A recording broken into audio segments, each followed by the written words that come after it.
Just बोलता बोलता त्र्यंबकेश्वरचा विषय निघाला तर केला प्लॅन, चला करू मग त्र्यंबकेश्वरला. तर फटक्यावर मग निघालो सकाळी सॅटर्डेला. आणखी झाले सो आता निघालो पण रेडी.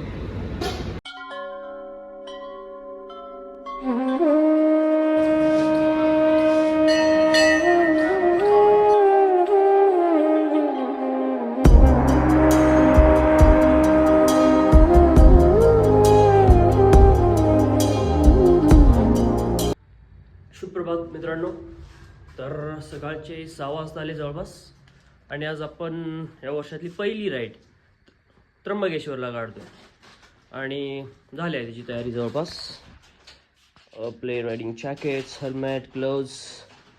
तर निघू थोड्या वेळात त्र्यंबकेश्वरला. काय डेस्टिनी असेल ना. बोलता बोलता ज्योतिर्लिंगबद्दल बोललो. सेकंड डे लगेच त्याचा प्लॅन झाला त्र्यंबकेश्वरला जाऊ असं मित्रांच्यात, आणि लगेच सेकंड डे आपण रेडी जायला त्र्यंबकेश्वरला. तर गाडी वगैरे पुसून घेतोय, झाले की निघू आता. सकाळचे वाजले 6:30-7. ऑलरेडी 3-4 लिटर होतं, म्हणलं एक 9 लिटर टाकून घ्यावं. तर झाली 8-8.5 लिटरमध्ये गाडी फुल. तर उरलेलं आता दुसऱ्या गाडीत बघायला पाहिजे. वाटलं सकाळी आज खूप थंडी असेल, बार फाटेल माझी. तर असं काय वाटत नाही आज एवढी थंडी पडल्या. ठीक आहे, नॉर्मल चालू आहे, एवढी काय थंडी वाजत नाही आहे. तर बघू आता पुण्याच्या बाहेर पडतो आहे.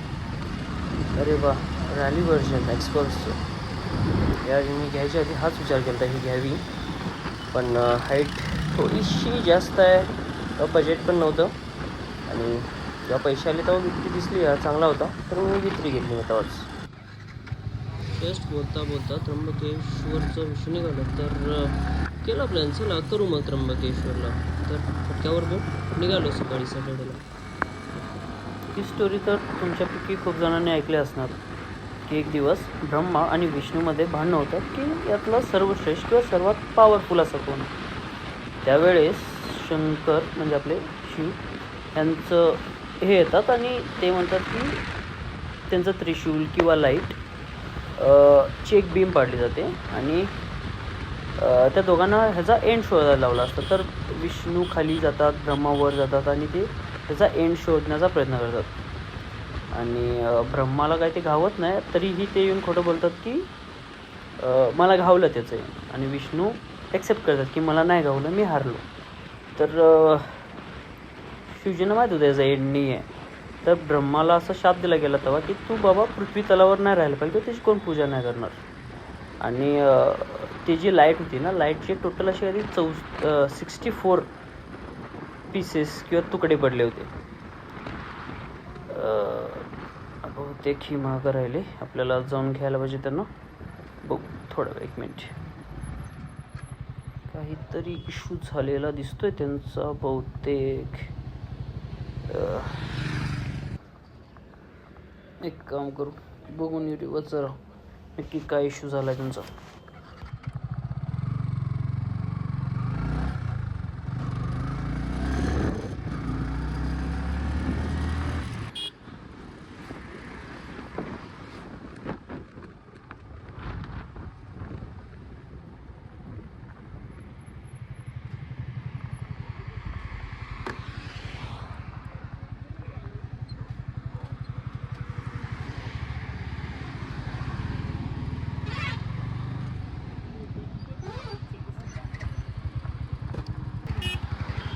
भाऊ त्याचा ॲक्शन कॅमेरा सेट करत होता, झाला आता.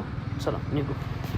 तर आपली स्टोरी एवढी होती. हां, तर ते जी लाईट किंवा जी त्याची होते ना, तर ते 64 टोटल पिलर असे उभा झाले आणि त्याला आज आपण ॲज अ लिंग मानतो. त्यातले 12 हे ॲज अ पवित्र मानलं जातं, ते जे आपण आता ज्योतिर्लिंग म्हणून पुजतो. त्यातलं जे आपण जे चालू आहे त्र्यंबकेश्वर, हे 10व्या नंबरचं ज्योतिर्लिंग आहे. तुम्ही रील्सला, शॉर्ट्सला खूप वेळा ऐकलं असणार की अरे बाईक राईड एक थेरपी आहे, टेन्शन दूर करतं. ॲक्च्युली कधी तर ट्राय करा. जेव्हा तुम्ही रोडवर मोकळ्या अशा सुनसान हायवेला गाडी पळवता ना, तर डोक्यात कोणताही असा विचार, फॅमिली, जॉब, बिझनेस, मनी प्रॉब्लेम असलं काहीच टेन्शन नाही. रोड, तुम्ही, स्पीड, हे तुम्हाला लागणारं थंड वारं, तुमचा फोकस रोडवरचा, बस कोणतंच खरंच थेरपी आहे एक प्रकारची.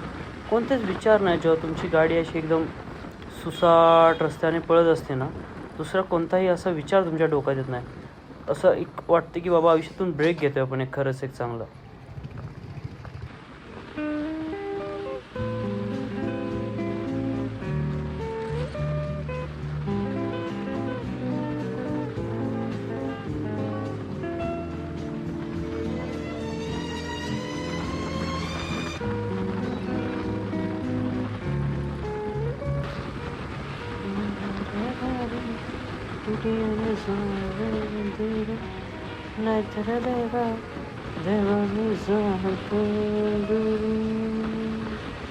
चला बघू आता आपण एक छोटासा ब्रेक घेऊ कुठेतरी आणि मग पुढची राईड कंटिन्यू करू.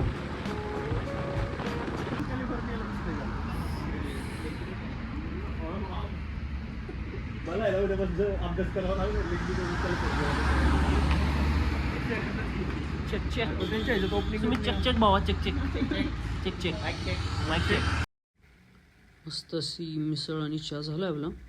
आता आपण डायरेक्ट त्र्यंबकेश्वरमध्ये भेटू. आता टाटा.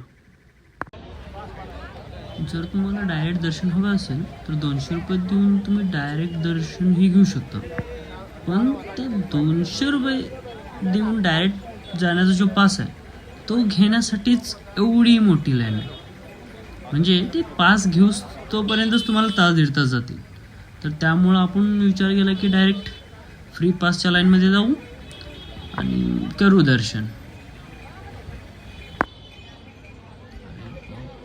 संपते का नाही लाईनी, पैसे देऊन घ्यायचं की नाही घ्यायचं.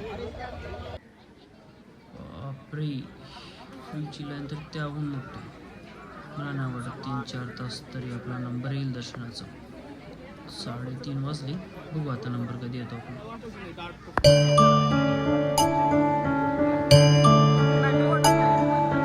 ओम शिव शिव शिव हरे शिव शिव शिव जय शिव ओंकारा. 3:30ला दर्शनला घेतलं होतं तर दर्शन भेटायला 7 ते 8 वाजले आपल्याला जवळपास. ती गर्दी आहे त्र्यंबकेश्वर. निवांत त्या प्लॅन करून या टाईम असेल तरच आहे.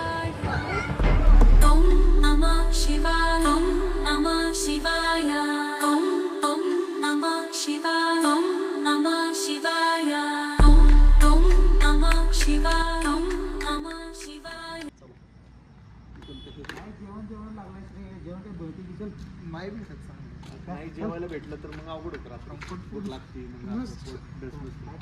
तुम्ही आता होणार तुमचं लोड आमचं काय ते कळलंय आम्हाला. आणि आमचं काय वाटलं की बाबा दर्शन झाले की आपण बाकीचे स्पॉट्स पण कवर करू. पण हे तर आता 11 वाजले ना, अजून जेवायचा पत्ता आहे ना स्टेचा पत्ता आहे. तर अजून काय कळत नाही पुढं काय करावं. तर हा व्हिडिओ इथंच एंड करतो आहे. बाकीचं सगळं आपण दुसऱ्या पार्टमध्ये बघू. बाकीचे स्पॉट्स वगैरे जे आपण जे कवर करणार आहे. Good night.